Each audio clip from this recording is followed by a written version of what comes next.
There we go. All right, guys, welcome to our Thursday evening book launch that we've been celebrating poetry books that have come out during the pandemic. And I'm so excited to have Angie here. It's going to be a really wonderful day. And then also we get to hear a poem that was just published in EcoTheo. So I'm going to go ahead and move that because that was one of her dream journals. And if you were like me and you saw it on Facebook, you tried to read it and then realized I can't see the whole thing. And there's a good reason for that, which I did not know previously.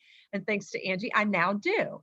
That a lot of magazines would prefer you not to publish the whole poem on Facebook because then people aren't as inclined to go and support the Poetry Journal. So I'm glad that you did it that way. I'm glad to learn something new, but I really do want to hear about Glory and her gourds. So I'm also excited that you will read that for us. Angie, do you have a preference for where you would like people to get the book? Do you prefer to go straight through Main Street Rag, or can they reach out to you via website or Facebook? What's your preference? Whatever works for you is what I want you to do. You can do Main Street Rag, and if you want to get it from me, then we can use PayPal and do that, and that way I can write you a nice little personal note. But I want you to do whatever works for you. Thank you. That's awesome because I know I'm one of those people that really likes to have communication with the poet.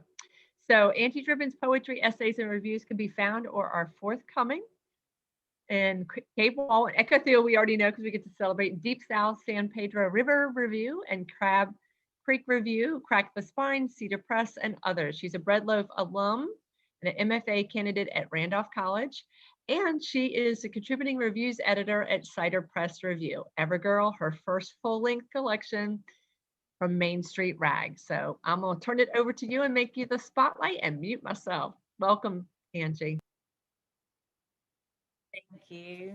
I thank y'all all so much for being here. There are people here from all over and that I've met all through this. And there are so many just amazing, gifted poets here. And I can't believe you'd come to hear me read. So I hope I do that justice. I won't respond in the chat because I can't do but so many things at once.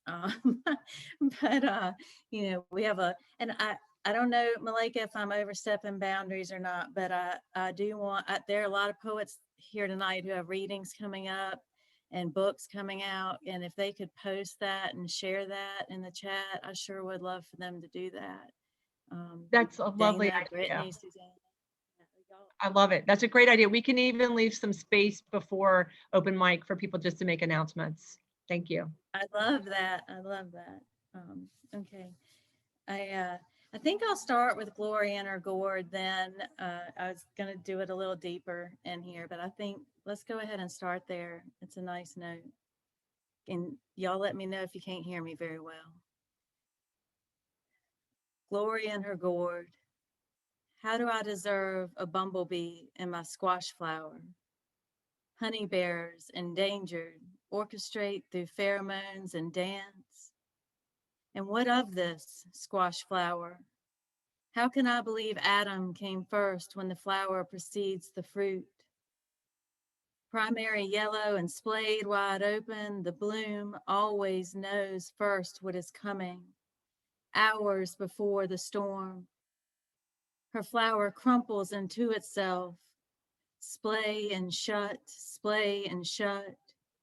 the way kindliness and brutality, touch, gentle and not, passes between the legs of a woman, until the time the flower begins to grow a gourd, swollen, hard, long, and bulging, as though the squash is at once man and woman. I tell my partner I'm as much as him, remind him writing is as important as accounting, although it pays nothing. I tell him he does not see me. He replies, but I do, I love you. To love and to see are not the same. Urging him to look at me. I want this morning to be a squash flower, splayed open, unguarded. Bring me coffee, my sturdy cucurbitacea. and let it be for this morning only the bird song that enters me. And it just occurred to me that there's people here who aren't even in this country. And I mean, how do I get so lucky? Like, what a blessing. Like, thank y'all. Thank y'all. Everygirl has a lot to do with how I became who I am and where I am. And so I thought maybe to share that, I would read kind of a poem from each part of what shaped me. And so this one goes back to the beginning. And my sister is here tonight. She might disagree with some of what's in this poem, but my story, I wrote it. Squatting in the sweet peas. I'm not the girls I grew up with, eating popsicles and Totino's pizzas from grandmother's freezers, learning to break dance in the living room from a video, choreographing routines to Like a Virgin, full volume on a boombox. These girls turn women who praise Jesus and take piano lessons seriously. I'm the one who can't hold a note, but is held tightly to a grudge since I was asked to leave the choir because the congregation diminished in the wake of my singing. The one who doesn't hold firm in the truth of a savior for my sins. I once thought a picture of deity was hanging in a church until I realized it was supposed to be Jesus. I do believe in my deity, and he believes in Jesus.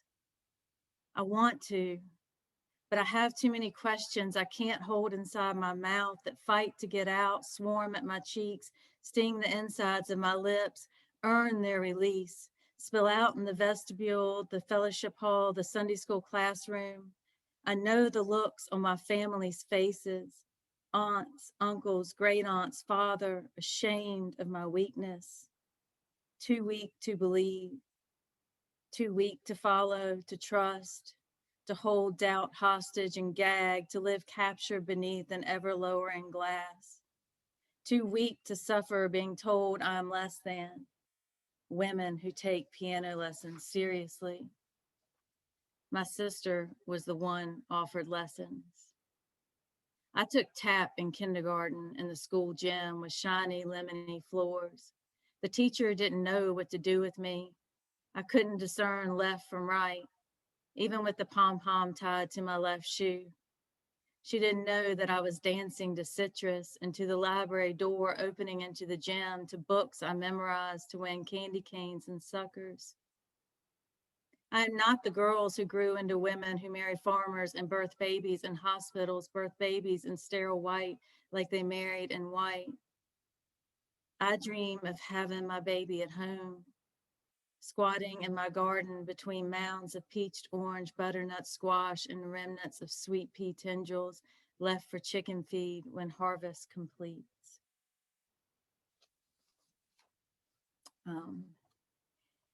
So I do want to say, I don't like the term content warning because that sounds like my life needs a warning.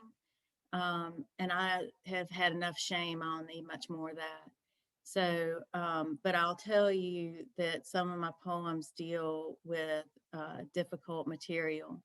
And I'm not watching you. So if you need to leave, if you need to turn off your screen, I'm not going to know. And it's not going to hurt me. And I care more about you feeling okay than about you hearing me read. So I'll let you know that. I was born into a family where the first oldest went to military school, and I was the first oldest girl that had to follow this tradition because they'd always been boys. I'm a daughter of a first son, you know, and so lucky me, I got to go to military school, and this is about that. Military school math. Problem number 1. Begin with 10 demerits allowed every 6 weeks. Subtract 2 tours for being late to Captain Mill's English class twice a week, plus 2 tours for dull shoes every inspection because I do not know how to shine my shoes. plus 3 tours for not saluting the battalion commander I made out with Friday night. Add 4 tours for bouncing when I walk, not quite out of step, but never in, equaling greater than 1 hour of marching in a square with a rifle on my shoulder, boring every afternoon for 4 years. Problem number 2, 300 boys times 1 penis each and 10 fingers each equals 11 appendages waggling to get inside, divided by 30 girls times 1 vagina each minus the 24 girls whose mamas and daddies sewed their vaginas shut until marriage equals my violation. Extra credit. Graph a polynomial function. If F is a family tradition, firstborn goes to military school. If X is the firstborn, the first female to be born, what is Y? The value of upholding family tradition.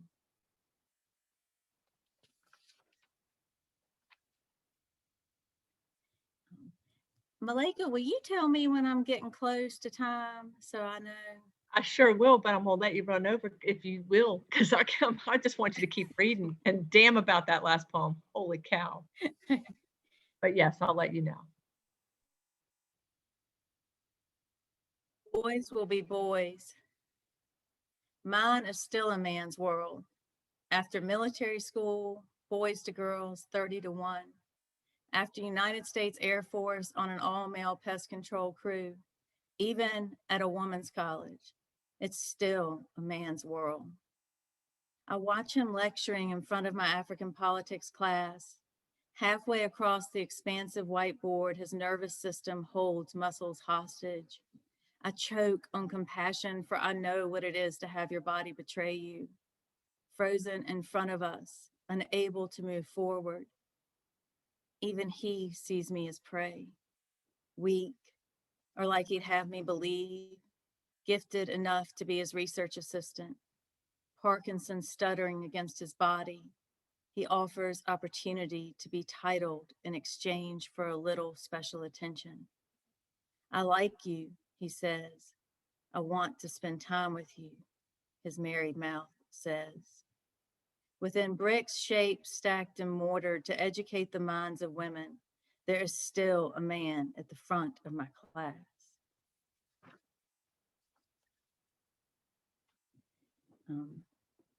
This one is heavy. This one coming up. Maybe all of mine are heavy. Maybe. A woman and her smile. I had been dating Joey, a man with an apartment but without electricity. I had had sex before, but I had not had sex with Joey, and I did not know if I wanted to. I didn't really like him that much. Guess I shouldn't have been dating him, but I knew no other way to live except paired up. Joey clucks on the edge of town, just over the state line to the east. A stripper pole and a platform just to the right of the dance floor. I went home with him and we went to sleep, and I left in the middle of the night with no place to go because I just stayed in places then, sometimes the Watchtower on White Oak. I went to work the next day without my legs, and my throat was missing. My navel seeped sick with the knowing. I punched in orders for blooming onions and Texas sirloins. Lori, the bartender, passed me table A4's Texas margarita and a cowboy boot. Salt too large to be fine, dripped down the side, sour mix sloshing at the rim, paper still on the straw tip, soaking it in, and she smiled. I think it was real because I think I heard her laugh when I turned my back. Joey said you were the best fuck he ever had until you woke up kicking and screaming. And I took the margarita, and I took it to table A4, and I smiled. Part 2. I avoid after dark anymore, and I hate pool tables. I don't go near places with stripper poles, and I don't drink with boys named Joey. It's 3 ounces of Jack sipped at home in my lawn chair with my husband. 1 small ice cube melts slowly. Very small. I still like the burn. I like to think that Joey changed too. Maybe he has added to his wardrobe and there's more than that thin, nearly white wife beater and those jeans that he could wear tight but shouldn't have. I like to imagine he pays his child support now, although those children are probably having children. Imagine his grandchildren and their birthday parties with balloons by the pool, and he makes them smile and holds them gently. And I like to think he has a job and he keeps his lights on, and any woman he fucks is awake from the start.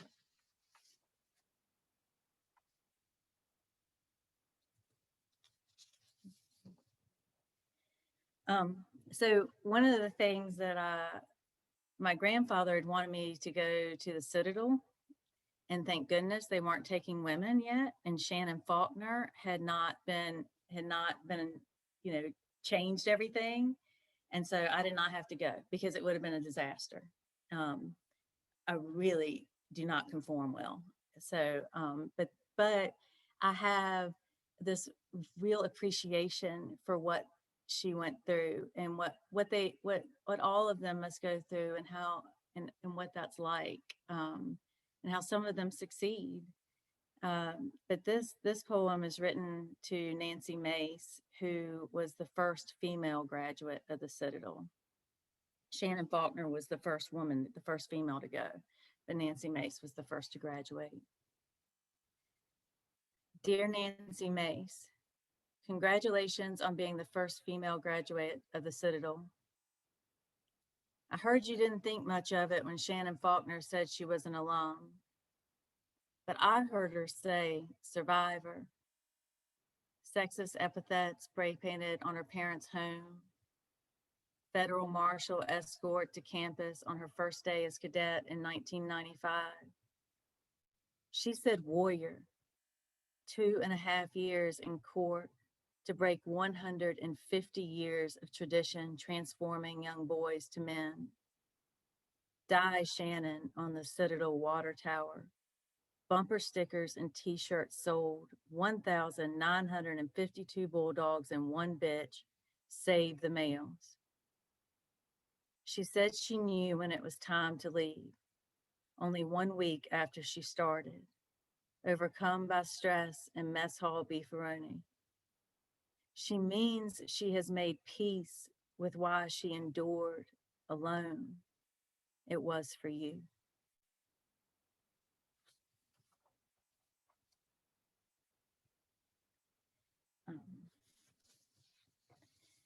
So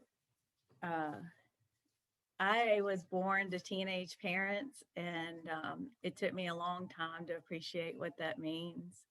My mama had me 4 days after she turned 17, and she and my daddy got married when she was 16, and he was 18, so they were very young. And as I got old enough to have a thing called youth in my past, I had a really new appreciation for her. And this is a love poem for my young mother. My darling, I will call you that from now on, as your father did, as my father did. 1973, 16, pregnant, allowed to finish high school only because you married my father, or my father married you. It is hard to tell in the photo. Your hands clasped tightly to one another seem to be turning blue. No flowers in the picture except a white corsage too big and too close to your neck. A fern in the far-off corner left over from Sunday. Not married in the family church, but one 3 towns over. There are no bridesmaids. When I ask who is there, you pretend you cannot remember. My darling, I was there, the reason for this whole affair. Of course, you had not seen my forehead yet, so you weren't sure if you were marrying my real father. You only knew that he is a better man than your friend's older brother who promised a ride to the lake. Instead, he held you down while you swallowed your voice. In case your sisters forgot to tell you, you deserve the family church, a wedding dress without gaudy flower print, as much education as you want, and as ever I will call you my darling.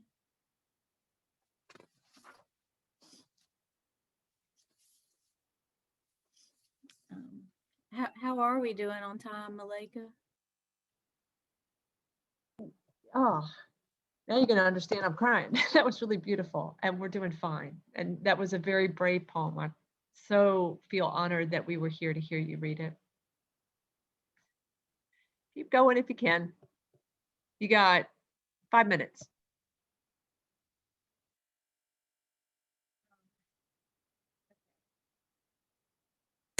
So, look to the magnolias. Some mornings, sun strikes with such precision. I reach into the fields beyond the house, pull out the years. We sowed gardens there, fought Japanese beetles off beefsteak tomatoes. I can hear the violets of Siberian iris, trumpets of morning glories, lavender stalks beckoning, wave petunias spilling from front porch pots, the bleeding of geraniums, the kind of morning when birdsong silences sounds of humanity, robin belting from pomelo breast, her chorus piercing sun-stilled air, covering the chainsaw of my mind. Years of corn leases and soybeans, now stands of pines, combine chewed mice, stick barns of gold leaf tobacco, still suspended, long dried. It is these mornings the hair creeps close enough that I can see muscles of her jaws working over blades of Kentucky bluegrass.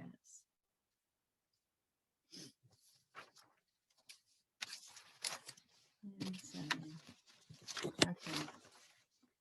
I want to leave y'all on a good note. So let me read this one. So I was named for a Rolling Stone song. Okay, Angie, Goat's Head. It's on Goat's Head Suit. In case y'all ever want to listen to it. So here we go. 1973 lead single, Goat's Head Suit album. Boys love to smile, bare teeth dripping with the twang of cheap draft beer. Shift weight to one leg and tell me my name means angel. Boys think they know something I don't know. Boys think they are so smart. Boys think if they call me angel, I will bow and make it easy for them to steal away with my antlers, cast my skull aside in a ditch to become companion to a styrofoam plate and a spent pack of Marlboro Reds. But I am named for rock and roll. Rolling Stones, Goat's Head Soup, slick back seat of my daddy's first car, a metallic blue Maverick, hugging curves and bottoms down 832 before I ever got here. Dampness and hollers, deer, high speed, foot floats above brake. I am named for youthful mistakes, misgivings, hope. My mother, my father, no money in our pockets, no love in our souls. My mother said lengthen her name in case she ever does something important and needs it. I was never meant to be an angel. I am lambskin leather, born of rebellion, my father's long hair, my mother's flat belly, beckoning between tube top and hip huggers, curfews broken, promises made. You can't say we never tried.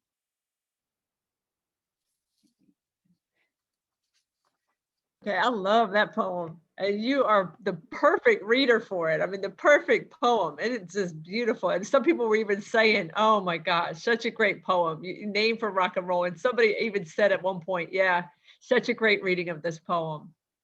I'm gonna have to send you all the compliments in here because I couldn't even keep up with it. I could not even keep up with it. If people want to unmute and go ahead and clap, I know you do like I do, so we can do so. And I will put us to a gallery view so we can see each other. Yeah. Wow. Hello. Amazing, Look Angie. at all of you. Oh. I want to say hi to every one of you. I can't even believe y'all are all here.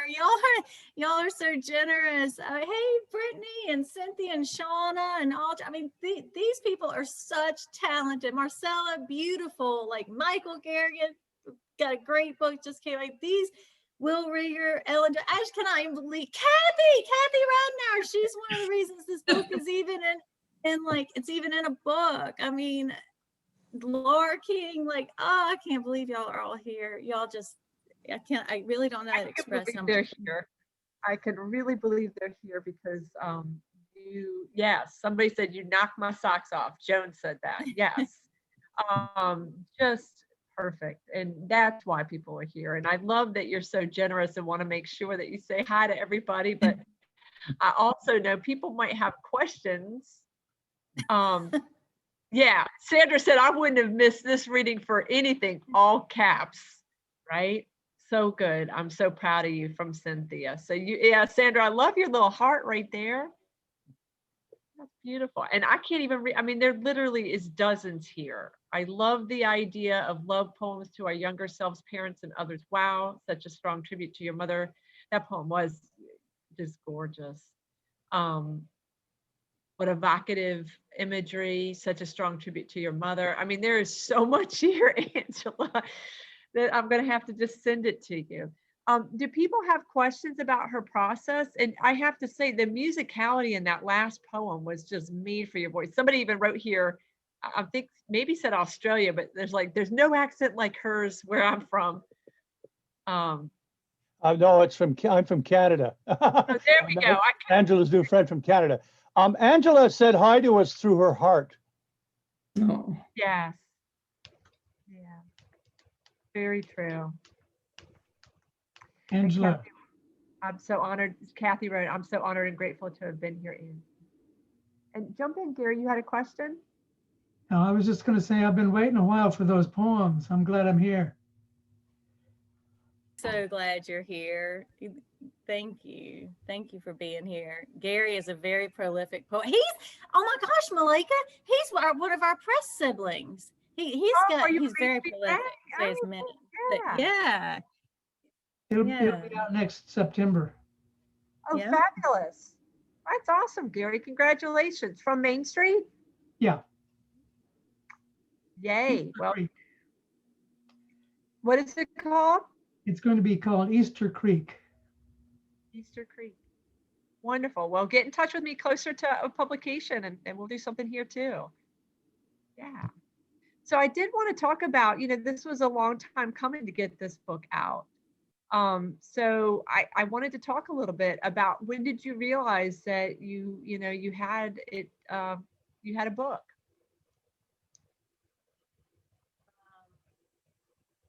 Well, I went to Bread. I did not think I had a book, and I went to Bread Loaf for some of these beautiful square faces here, Melanie and Scott, and they were so incredibly supportive. Like I kept thinking they were gonna figure out I wasn't supposed to be there and have me leave, but they never did. And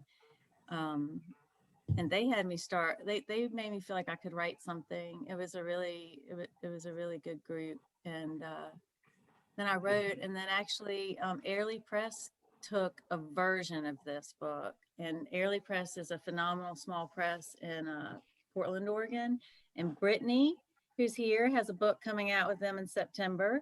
And Gary has a book with Airlie, and that's how I met these lovely people. But I moved to Virginia shortly after it was taken, and it's a collective, and so you have to meet every month for 3 years, and that was going to be a little hard from Virginia, and I had no idea COVID was coming. And so then I realized it was really fortunate, because you can tell these poems are pretty intimate, and they really probably weren't where I wanted them to be to share them. And Kathy Ridenauer, who's here tonight, she mentored me, like, for no reason. I mean, she just took me on and read my work. I mean, read like this entire, and would just take 10 poems a week from me, and just work with them and help me see myself and see the work. And then I sent it to, I thought it was kind of a fluke because, you know, you send things out and you get so many rejections. And then I sent it to Main Street Rag and it was like in 5 days or something, they took it. But that is like a 3-year journey, right? And like the still, so I have a lot of people who are here today to thank for. Well, I love how, you know, even though like it got accepted someplace, there was still a journey to happen. And I love that you were saying that Kathy worked with you and it all kind of worked out. And 5 days is a quick response from Mainstream. That's beautiful. Yeah. And Kathy said, everyone here knows exactly why I had to work with Angie. Yeah, no, Kathy, we didn't question it. That was her. We all, and we're grateful though. We're grateful because sometimes having that one person that can help us see it can make a big difference. That's beautiful. Thank you for sharing that. Yeah.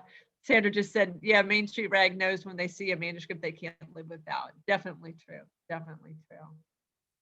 Does anybody have any questions for Angie, or are we all still just swooning from the reading? Wow. Yeah. Okay. So yeah, we are the beneficiaries. So thank you so much, Angie. I know that you know, we were really honored to be here. That was a beautiful reading. Thank you.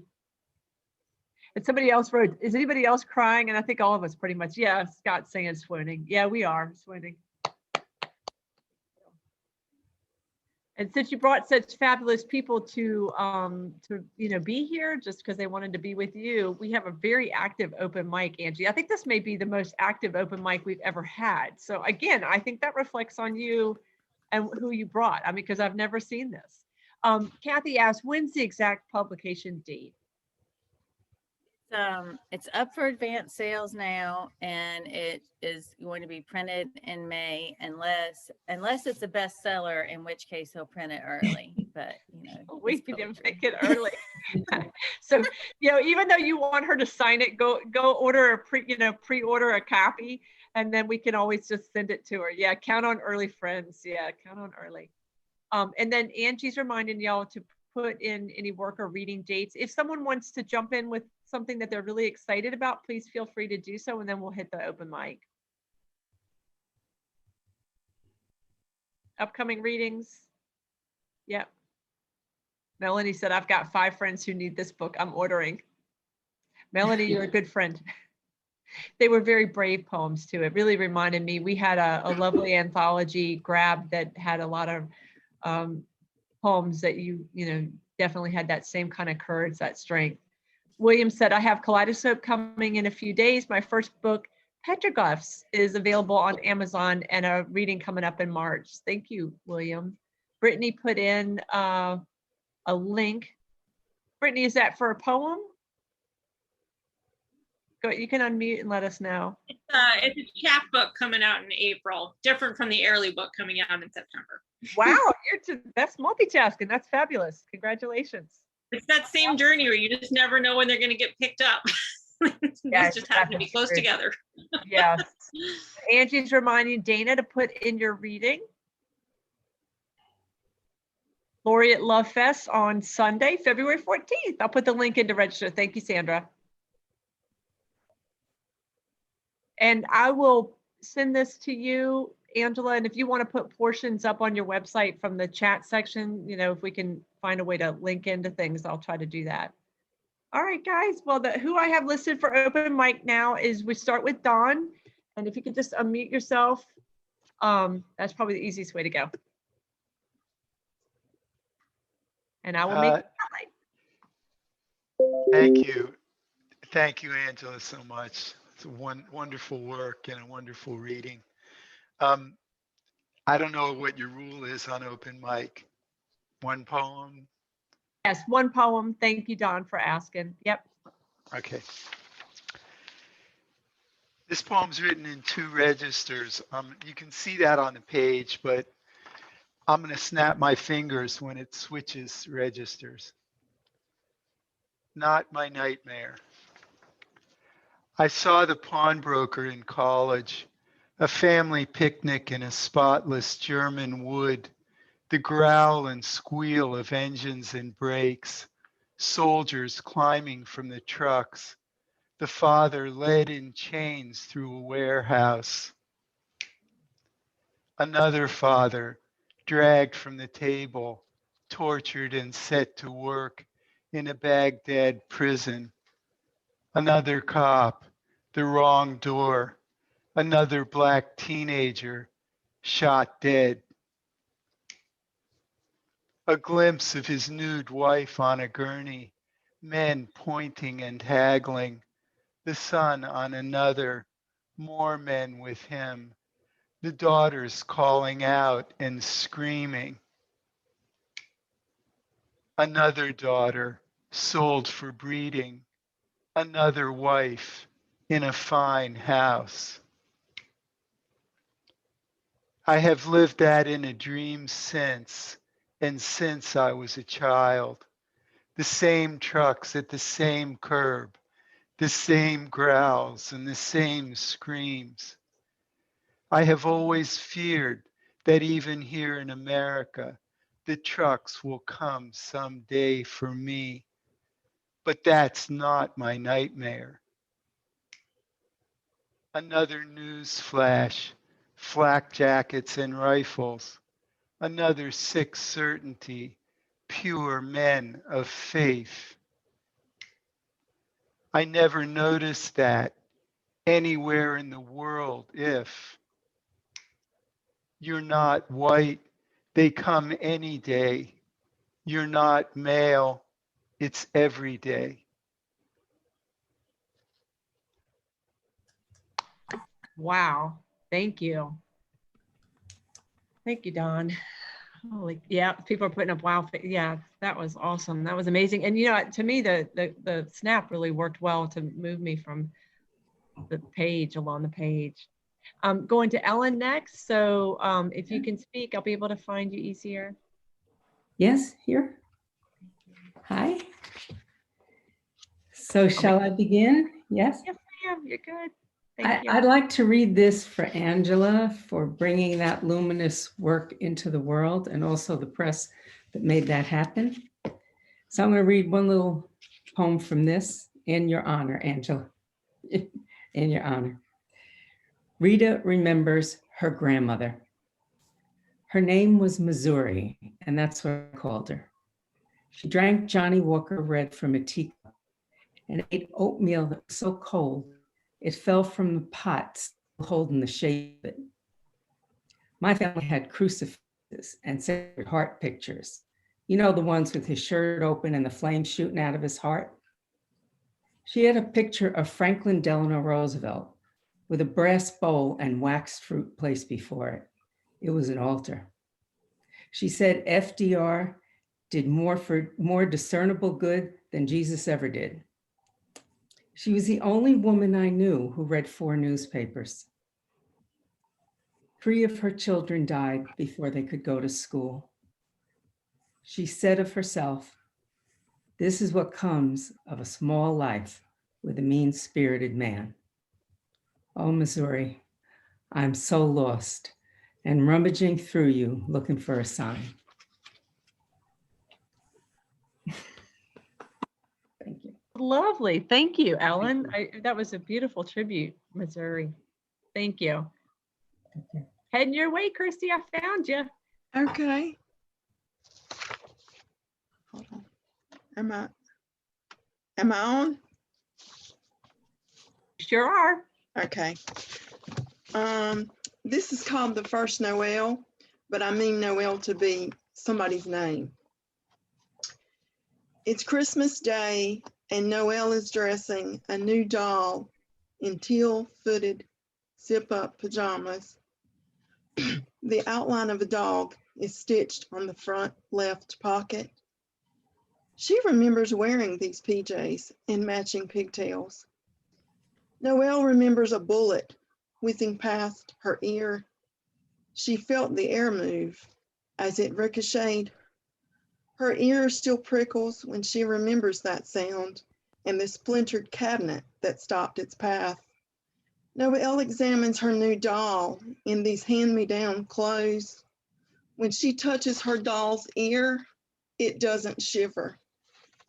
Thank you. Thank you. Holy smokes, Christy. You've been on fire recently. Thanks. William, I headed your way. Yeah, Zip Up PJ stuck with me. All right, I'm here, ready to go. Perfect. You are spotlight. We're ready. All right, I am going to read a poem called Crazy Love. Evenings when the west is afire and I have been out all day listening to the wind in the dry weeds and the leaves, I am filled with a crazy love. When I see the waters of the prairie flow free and cold beneath the bridge where I stand and meditate on the blood of the earth flowing across her face, I'm transported by the beauty of her sacrifice. The song grows louder as I fill with this crazy love I have for you. The seed of light descends and leaves us to our dreams.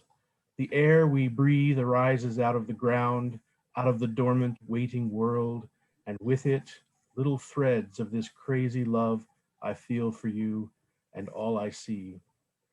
The land is open and wide and holds us all together. The poet and the trucker, the counter girl, and the old man waiting for the world to be safe again. And that sweet redhead who takes me as I am with her stern green eyes. And you, a little of this love is yours. I saved you a piece, a treasure, like the sight of an animal on its inscrutable way, and you walking along beside him just as bright. Thank you. Thank you so much, William. That was beautiful. Yeah, somebody else put down, I love the dormant waiting world, and someone wrote, old man waiting for the world to be safe again. Thank you so much for reading. Melanie, I'm headed your way. If you could say something that helps a little bit for me to find you. I'm right here. I'll make you spotlight. Thank you you so much. Angie, I figured we'd go with strong women poems because you set the tone for us. Elementary, Oceanside, 1983. The consequence of saying fuck in third grade was to be dragged to the back of the classroom, was to have the teacher unstick the bar of soap from the sink, push it past the boy's lips while we sat on the reading rug watching him cry. For the girl, the punishment was different. Come to the back of the room, the teacher said. No one moved, each of us grateful it wasn't us. The girl unpretzeled her legs. The teacher pointed to her hand and to the running water, covered her wet palm in Ajax. Lick it, he said. She was 9. That was the afternoon I started to play Kill the Carrier with the boys at recess, started to run the fields hard and dirty. If it came down to it, I decided I'd rather be dragged. Fuck you, Mr. Davis. Come and get me. Woo! That's awesome. Thank I you. love that last line. Yes, yes. Wow. This is one of the best open mics that we have ever had here. Thank you all so very much and I'm loving the powerful women poems. Just gorgeous. Susanna, I'm coming to you. Let's see if I can find you. Yeah, I was. There you go. There I am. Okay, thanks. That hard act to follow. Thank you. This is a poem in an anthology that's just come out, I think yesterday, called Dead of Winter from Milk and Cake Press. And the anthology are poems about dreams and myth and things like that. And it's called Dark of Winter. And this is a poem I wrote when I was feeling particularly despairing during the last administration one night when I couldn't sleep. It's called Theory of Violence. Asleep, new plants sprout where I walk. That's not really possible, but I like saying it anyway. If I creep carefully, Though sharp stones cut my feet, whatever is greeny new survives in dreams. Society's afflictions no longer hurt. Each morning is a clear-eyed waking up, a stretch, a permanent anxiety. They say violence is on the rise, hardening deeper into our wires, brains full of scaffolding and yellow caution signs. Women are in danger. I don't remember a childhood of brutality, though I remember brutes.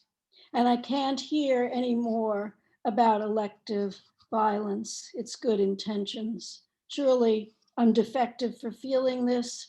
We aim so high, but can't possibly wing the heavens. We just rustle the devil dingo. It steals from us, punishes us wherever we flee. Ooh, smoke. That is awesome. Thank you, Susanna. And people were writing in there, yeah, what a great book she released. Dead Shark on the N Train. Yes. And the opening lines just fabulous. Boy, oh boy, we're gonna have a hard time ending this night. David, I'm coming to you to say something and I'll find you easier. Yes, praise to Angela for her praise poem that I heard in the Cultivating Voices reading before Christmas, that it was a massive heart hook and that connected us. I'm going to read a poem in honor of Black History Month from a Canadian perspective. This poem prompt was from a front page Toronto Star story about Toronto Poet Laureate Al Moritz, a poem, The Current of the Sugar. It was commissioned for the 60th anniversary of the Redpath Sugar Refinery's anniversary. The poem was dropped from the roster because it was not considered celebratory enough. So I wrote this poem in reply. I sent it off to Al and he really liked it. No artificial sweetener. A poet's diet does not dilute or mix artificial ingredients when tasting reality. A free range of words, sweet and sour, bitter and bold, fill our organic poetry plate. I read of Mr. Moritz's poem, The Current of the Sugar, would not be recited at the Open Doors event for the Redpath Sugar Company's anniversary. Creative expression diversifies society, refuses being ruled by politically correct corporate class. The current of our times is to close the doors when inconvenient truths obscure a more sanitized, sugary topping. A close read on a quote below alerts us he's not a whitewashed kind of guy. University of Toronto professor Albert Moritz, Toronto's new poet laureate, plans to use the post to celebrate the city and its successes. But he also wants to reflect on its poverty, injustices, and tragedies, he told the Toronto Star. Gloss, gloss, cold icing, sugar, coating, celebratory cake, poem meant to tell it like it was. A phony cover-up, masquerade censoring social historical facts erased by the corporate eraser heads. Sugar, the #1 commodity of the 18th century, built empires of wealth and horrid tragedies to the men and women who slaved. William Dalrymple says, the trade which operated the darkest of all the dark satanic mills. Canada's first sugar baron imported Caribbean white gold from plantations with black slaves. A shameful path of exploitation, not sweet at all. Slavery was replaced with indentured servitude. Oh, John Redpath rolls over in his Mount Royal grave, for he supported anti-slavery laws, helped poor immigrant women forced into prostitution. A man of a charitable heart knows every word opening wounds has its healing day.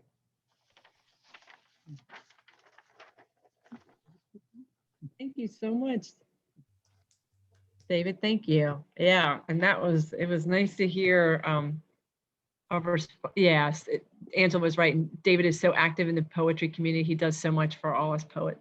His heart is poetry. Yeah, that last line is what I was going to comment on too. Thank you so much, David. I'm heading to Michael now. And let me see if I can find you. Hey, Michael. Yep, I'm coming to you. Perfect. Thank you. Cool. All yours. Angie, I just wanted to say hi and congratulations. It's so good to see you again. It's been a little while. But I'm so happy for you, and those poems you read tonight were awesome. So I'm going to read a poem from Cleft Lip, and I wrote it for my father. Sometimes I find myself in an enjambment of movie that's hewed rock in a way that reminds me of my father and the cleft lip he was born with, and how, if it hadn't been healed, his life would have been completely different, and how that would have made my existence dubious, let alone allow me to stand here in this stream. And I think about how that Pennsylvania coal country, torn, stripped of its muscle and scarred, its skin cleaved by machinery, digging into its always open mouth, air and pyrite and water, acid drainage down the throat of the Susquehanna into the Chesapeake.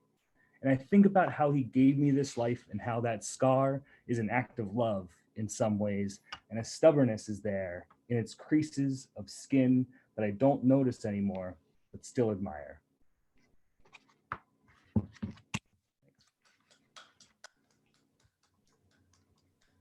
Thank you so much. I love that scar is an act of love. That was beautiful. Y'all are knocking it out of the park. I'm gonna have to keep y'all coming back. The last poet I have is you, Joan. I'll see if I can find you. Yay. All right, making you the spotlight. Hi. Oh, Okay. Joan. Here I am. Winchester Hospital. I straddle my feverish, thrashing daughter on her hospital bed while a nurse makes her 9th attempt to start an IV line. But it's midnight. Claire's veins are shot. This young nurse is losing her confidence.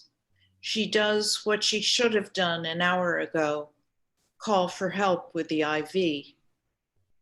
Claire drifts off while we wait. She's just a child, clutching Candies, her stuffed black cat. Candies will, in 3 days, endure an accidental decapitation in the hospital laundry. What will stay in Claire's memory? This night, when I pinned her down on bloody sheets, the meter of her childhood, sick, healthy, sick.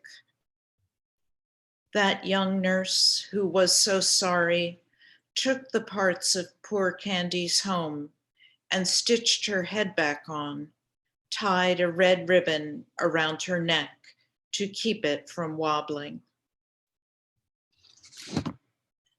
And I've been loving those poems, Joan. That is gorgeous. Oh, this is Candy's. Yes. thank you, Joan. Yeah, wow, that imagery. I missed somebody, Joanne, so please forgive me. That occasionally happens. And I do want to point out, I don't know if anybody else has noticed in the chat section, but every time someone reads, Angela gets in there and says, and this person does all this. Angie, you are just such a beautiful soul to watch. Thank you. Mm-hmm. Joanne, go ahead and say something so I can find you. Okay, I'm here. All right, thank you. Not too much light or something. No, that's bad. I have a quote for you, Angie, from C.D. Wright. And then I have a girl poem. It says, begin with nothing, which is yourself, eternal stranger. the poem that always acts alone. Follow the lights in your own skull. We love C.D. Wright. Thank you so much. Boy, this is just amazing. It's amazing. Thank you for that. And I'm glad you reminded me. I have a because quote. sometimes- Oh, that was just a quote. Oh. Mhm. I just was letting somebody in on the who was Yeah. in the waiting room. So I feel bad that they've missed such a great reading and open mic. Angela just put in her email. So check check the chat section. And Joan, I'm coming back to you. There we go. I just have a short poem too. That's what I was. It's my girl poem. It's called Red Hot.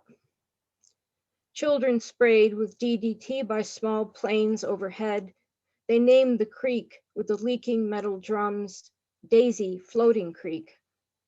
On the other side of the swamp, Niagara Mohawk Power Plant, UFOs near NIMO, men in black menacing in the bushes.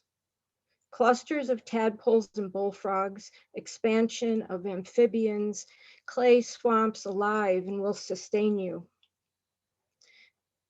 Nettles and blackberry brambles at home, the fabric of childhood torn. But they found a vortex while coal miner fathers sat at their bars in basements.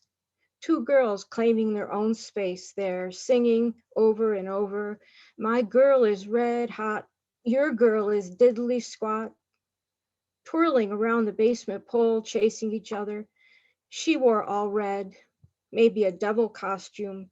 You wanted to be her girl. You loved that game. You in the cardinal plaid, a red leather skirt and beret.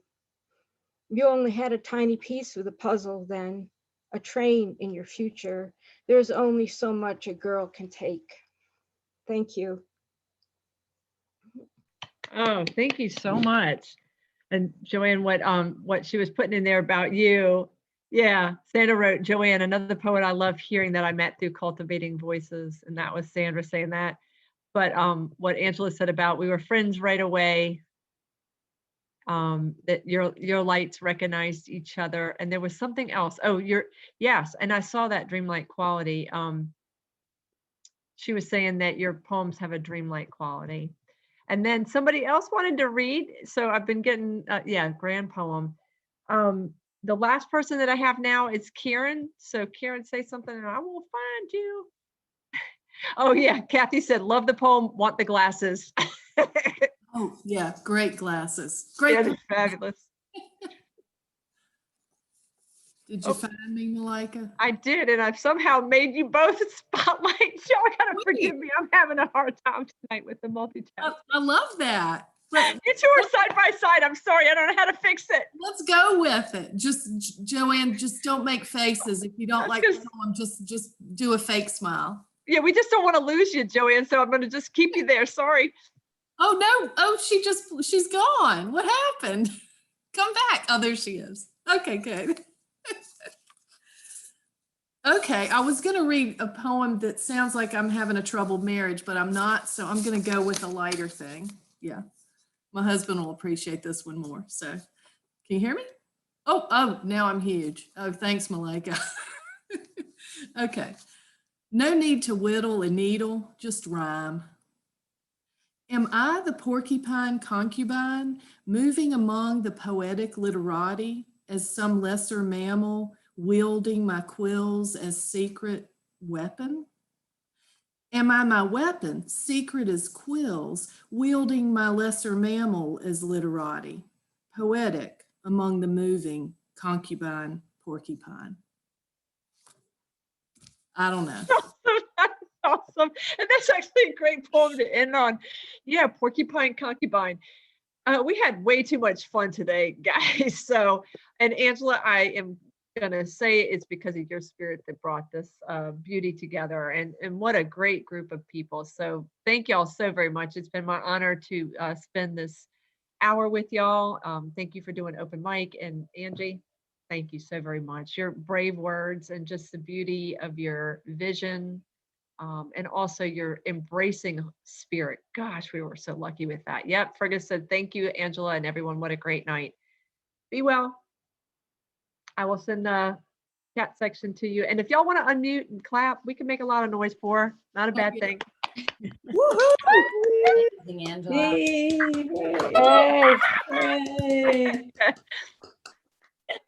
So thank you so very much.